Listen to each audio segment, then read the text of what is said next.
Vincent Chaillet découvre les métiers de la scène en accompagnant sa mère, chanteuse de chorale, lors de ses spectacles. Il a 5 ans, et déclare alors vouloir faire de la danse. Ses parents l'inscrivent tout d'abord à un cours de danse jazz. Mais la discipline ne lui plaît pas. Il commence donc à étudier la danse classique dans sa ville natale. 5 ans plus tard, son professeur l'encourage à se présenter aux auditions d'entrée de l'école de danse de l'Opéra de Paris, conseil qu'il suit avec succès. Il découvre alors un monde tout à fait différent de ce à quoi il était habitué, mais persévère dans ses études et gravit les échelons sans difficulté particulière.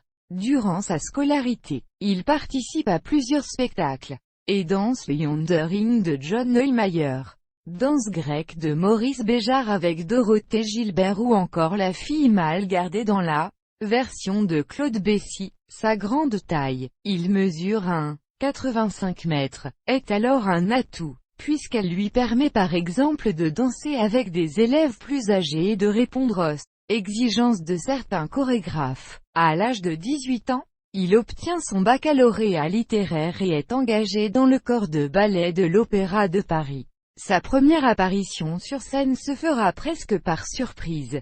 Prévenu une demi-heure avant le début de la représentation, il doit assurer un remplacement dans le corps de ballet du Lac des Cygnes. En 2002, 2 ans plus tard, il est promu coryphée, puis sujet en 2007. Après avoir présenté des solis tirés de La fille mal gardée et de part de William Forsythe. Cette même année, Pina Bausch en personne le remarque, et lui confie le rôle du Cerbère dans Orphée et Eurydice. En novembre 2009, il est promu premier danseur. Variations extraites de la Bayadère et d'Arepo de Maurice Béjart, et commence à obtenir plusieurs rôles d'importance dans les productions de l'Opéra de Paris. Il fait ainsi ses débuts dans le rôle principal du Tricorne et se prépare à interpréter Gaston Rieux dans La Dame aux Camélias.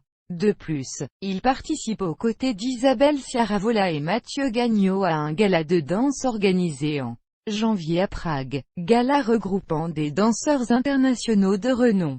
Parallèlement, il avoue un intérêt tout particulier pour l'écriture de pièces et de nouvelles, et monte également, avec un de ses collègues de la compagnie, un spectacle pour enfants mélangeant danse et musique. En avril 2011, il est nommé au prix Benoît de la danse pour son travail dans Ozelozoni, au composite de Trisha Brown.